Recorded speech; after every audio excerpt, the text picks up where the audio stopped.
Shalom saudara, jumpa lagi dengan saya Hendra Kusuma di program pembelajaran dan juga motivasi untuk kehidupan kita semuanya. Nah saudara, untuk saat ini saya ingin berbagi share tentang bagaimana kita mengatasi mungkin problema, tantangan dalam rumah tangga kita. Nah, saya akan sedikit share tentang bagaimana kami bisa memanage rumah tangga kami yang sudah berjalan hampir 10 tahun. Ya, hampir 10 tahun. Nanti bulan 9 kami akan 10 tahun. Nah, ada istri saya di samping saya tapi dia tidak mau kelihatan. Tapi nanti dia akan nanya-nanya kepada saya. Buat saudara juga nanti yang akan ingin berbagi juga bisa tuliskan komentar saudara di video ini saudara. Nah, silakan istri saya mau share tentang apa nih? Walaupun tidak kelihatan ya saudara. Oke, terima kasih Pak Hendra. Dalam rumah tangga itu kan pasti ada pahit manisnya kehidupan. Betul. Tapi sepertinya banyak pahitnya nih untuk sekarang ini. Bagaimana cara atau tips Pak Hendra menghadapi hal seperti itu? Ya, memang sih dalam rumah tangga pasti kalau bicara soal pahit manis tentu pasti itu berdinamika ya. Ada kadang-kala kita mengalami hal yang pahit, ada hal yang manis. Nah, sebenarnya ini tergantung daripada kita bagaimana memanage setiap kondisi-kondisi yang kita alami dalam rumah tangga kita. Nah, mungkin ya karena istri saya ada di sini, saya bisa melihatlah bagaimana saya menangani, memanage bagaimana ketika dalam kondisi kami ada masalah, tantangan. Ya, satu aja yang saya punya komitmen dalam hidup saya bahwa ketika ada masalah terjadi, jangan pernah biarkan masalah itu berlarut-larut. Nah, saya belajar dari itu ketika kita membiarkan masalah berlarut-larut, maka itu akan bisa menjadi sebuah masalah yang besar. Makanya ketika ada masalah terjadi, untuk kita bisa mengalami hal yang baik, tentu harus segera diselesaikan. Duduk bersama itu penting. Makanya jangan pernah pergi atau keluar meninggalkan pasangan kita ketika kita dalam kondisi ada masalah, baik suami maupun istri. Begitu kira-kira. Oke, terima kasih. Oke. Lalu biasanya ya seorang wanita setiap bulan, bukan karena akhir bulan aja tuh marah atau emosinya. Setiap wanita kan pasti ada tuh yang namanya datang bulan atau menstruasi.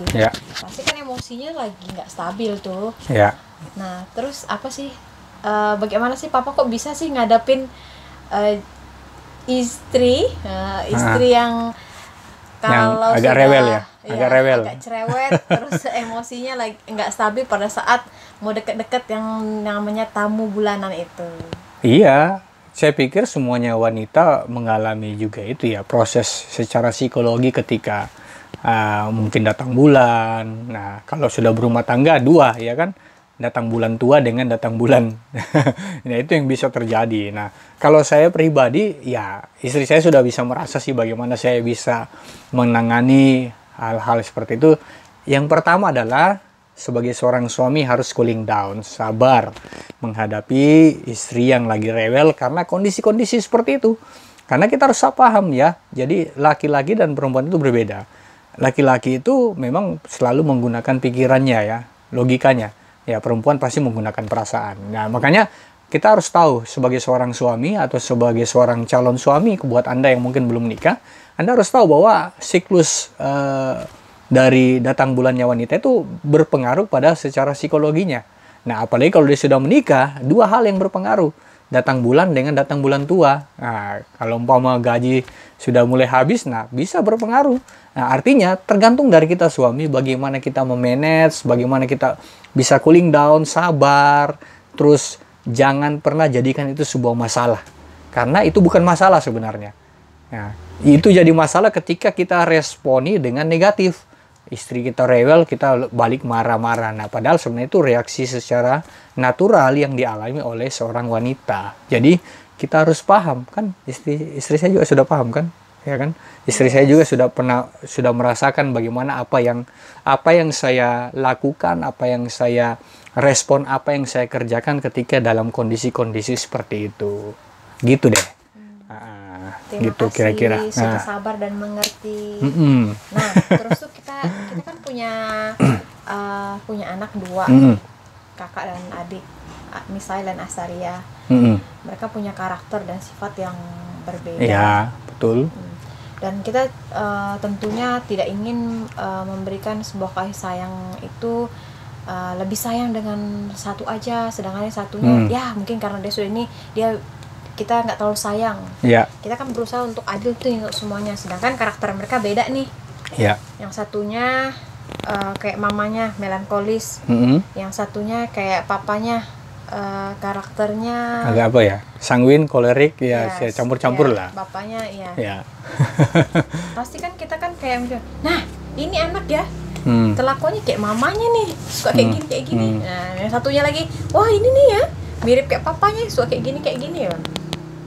Bagaimana menurut Papa kalau menghadapi kedua anak ini, sedangkan itu adalah penggabungan karakter dari kita berdua sendiri begitu. Ya, jadi kalau hal seperti itu kita harus belajar gini.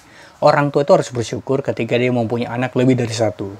Karena saya mau katakan begini, kadang-kala kita kesalahan dari orang tua adalah seringkali menyamakan cara pola didik antara anak pertama dengan anak kedua. Padahal tadi yang istri saya katakan bahwa anak saya yang pertama itu berbeda sifatnya dengan anak yang kedua. Nah, kalau kita terapkan dengan pola yang sama, otomatis pasti mereka akan sulit untuk menerima. Bahkan tidak sedikit banyak anak-anak yang memberontak kepada orang tua karena faktor orang tua menyamaratakan semua cara pola didiknya. Makanya kalau dalam hal ini kita perlu pasti menangani, harus tahu betul anak kita ini karakternya bagaimana. Seperti anak saya yang pertama, dia agak melankolis. Yang kedua, itu mirip saya banget waktu saya kecil. Bahkan untuk sekarang ini, dia itu seperti fotokopinya saya. Nah, cara kita menangani itu harus berbeda. Jadi jangan disamaratakan semuanya. Ya, orang yang melankolis jangan langsung main bentak-bentak saja, karena dia pasti akan simpan ya, menjadi bisa down. Nah, kalau anak seperti itu memang kita nggak bisa langsung kerasin. Dari cara belajarnya, dari cara kalau kita tekan dia, justru dia akan jadi jauh lebih down. Nah, kalau anak melankolis, jangan ditekan. Kita harus beri dia kenyamanan, beri dia situasi yang kondusif, dengan kata lain tidak ada penekanan, sehingga itu juga menstimulasi dia untuk bisa berkreasi.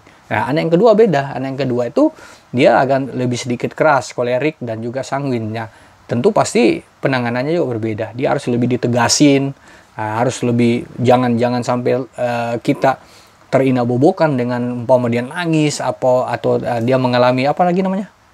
Yang biasa anak nangis itu tantrum ya, apa? Ya, anak tantrum.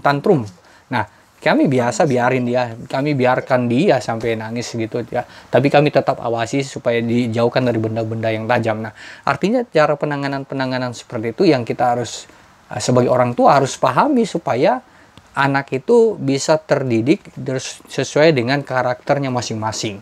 Sehingga sampai hari ini pun kami masih tetap juga harus terus berusaha belajar untuk menyelami dua karakteristik anak kami yang berbeda ini.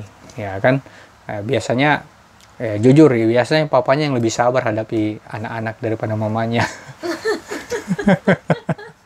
Ya kan, Ma? Oke, pertanyaan terakhir buat Papa. Kasihin tips dong. Sekarang kan lagi pandemi COVID-19 ya. Pasti para orang tua nih kaget karena anaknya harus belajar online.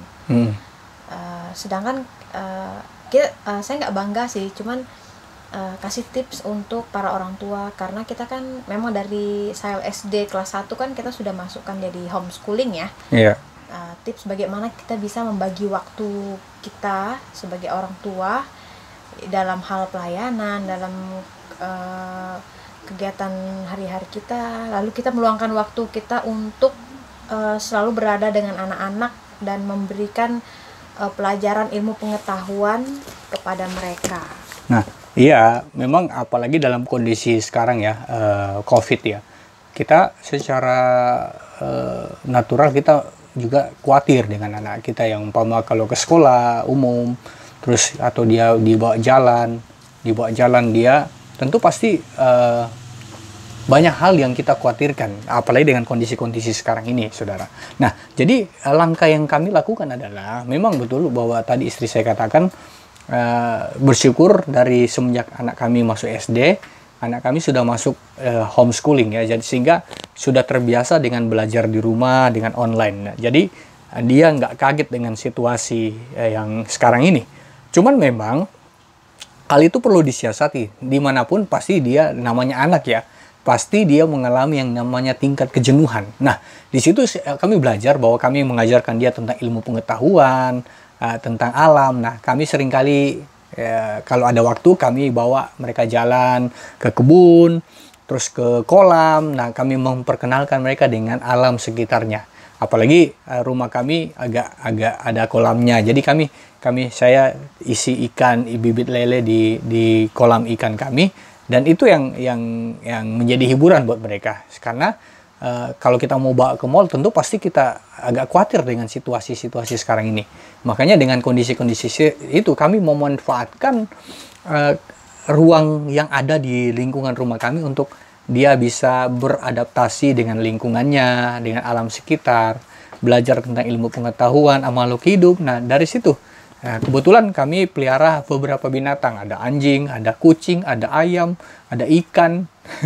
Ya, macam-macam lah. Nah, tapi di situ belajar bagaimana memelihara. Nah, di situ anak-anak kami tentu pasti mungkin ada satu titik mereka juga bosan, tetapi di sisi lain mereka terhibur dengan situasi-situasi yang seperti itu. Sehingga di tengah-tengah kondisi COVID ini ya, anak kami masih bisa kami atur. Biasanya kalau saya ada waktu luang, saya yang ajarin anak saya untuk belajar di rumah, atau istri saya juga biasanya. Nah, cuman memang harus dibagi untuk kita bisa komitmen untuk belajar anak-anak kita ya.